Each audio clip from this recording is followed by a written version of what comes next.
You are a seed from God.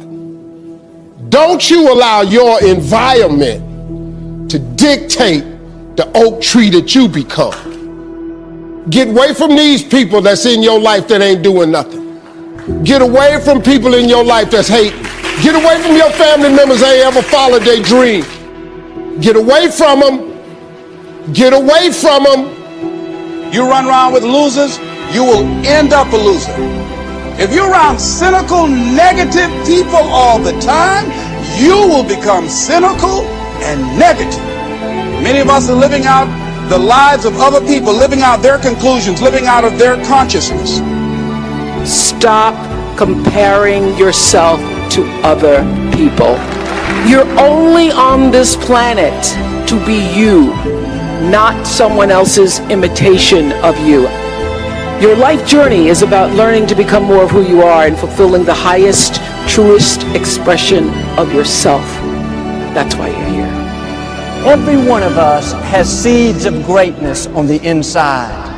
There is buried treasure down in you right now. But so often, we let other people talk us out of our dreams. We allow insecurities and low self-esteem to convince us that we don't have anything special to offer. But no, God did not make average people. No matter what someone has told you, listen to what God is saying. There is treasure on your inside. You have something to offer that no one else has. And understand, no one can take your place. You are unique. Don't make the mistake of comparing yourself with someone else. If He wanted you to look like them and have their personality, He would have created you that way. You have what you need. It's already on the inside. When God created you, He decided what your purpose would be, and then He put in you the gifts, the talents, the creativity. He equipped you with exactly what you need. That means if you needed to be taller, God would have made you taller. If you needed a different personality, God would have created you that way. Quit despising what you have. You are fearfully and wonderfully made. When God made you, He had all the options put on.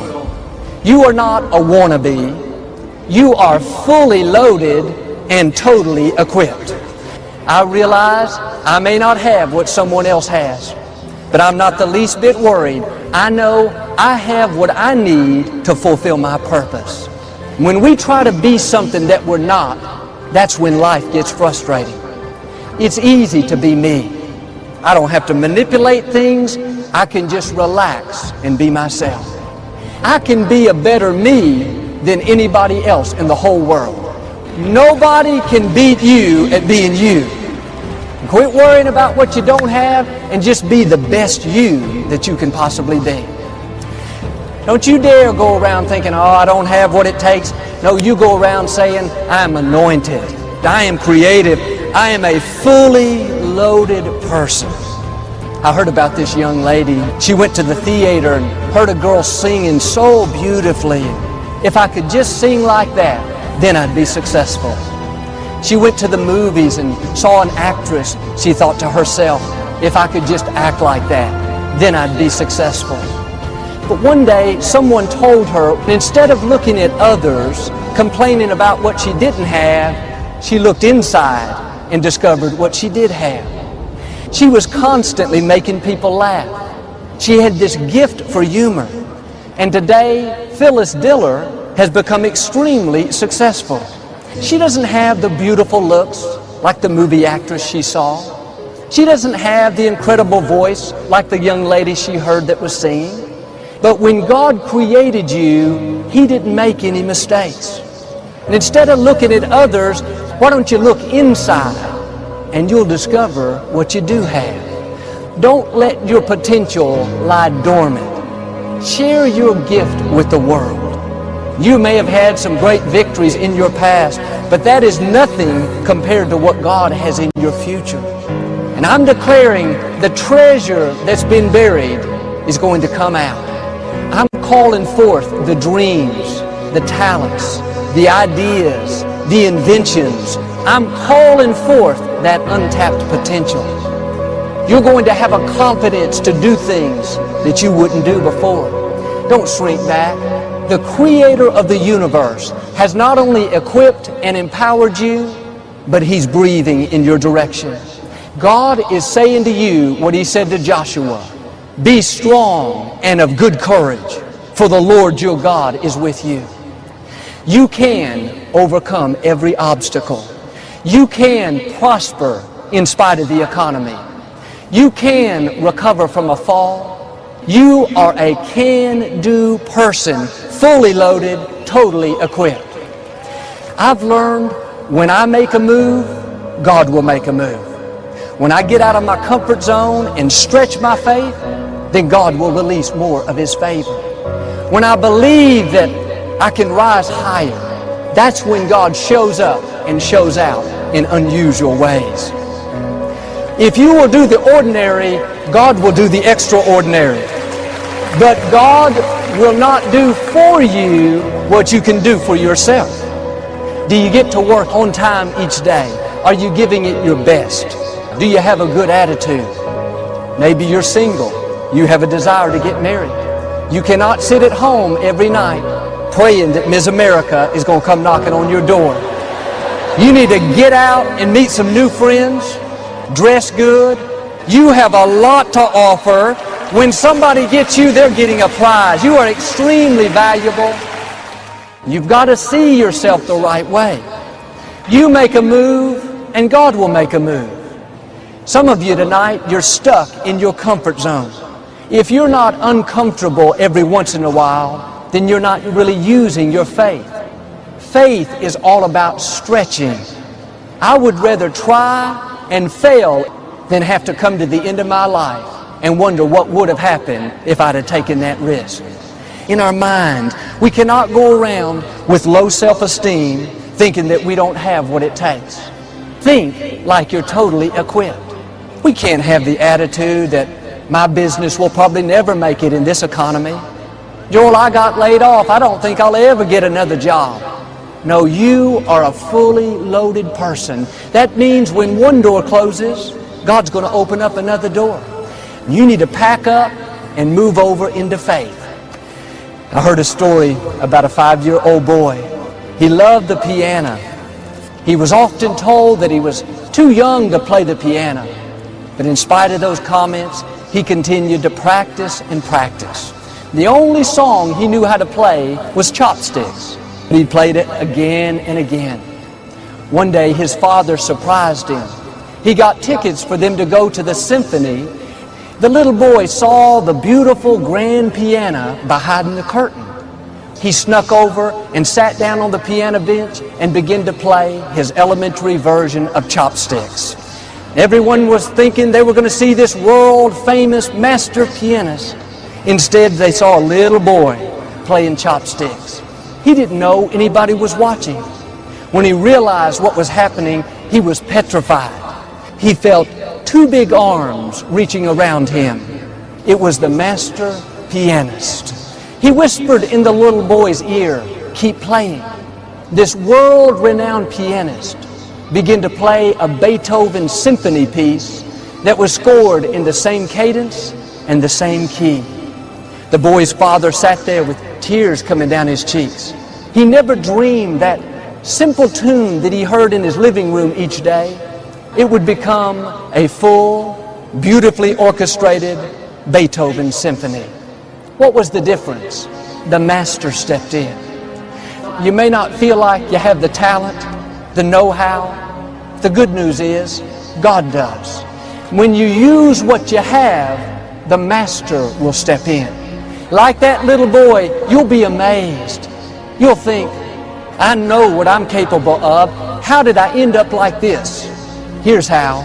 The master stepped in.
What's up is down, what's left is right. Chasing stars and holding you. I can't see the end, but we'll see it through.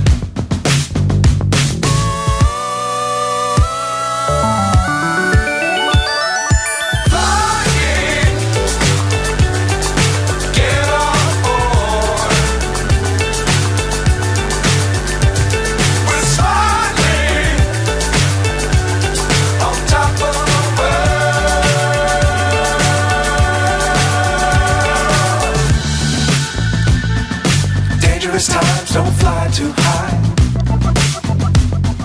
Be sure to keep the ground in sight. Fly forever if you keep it tight. Love the world but keep the sky on your mind.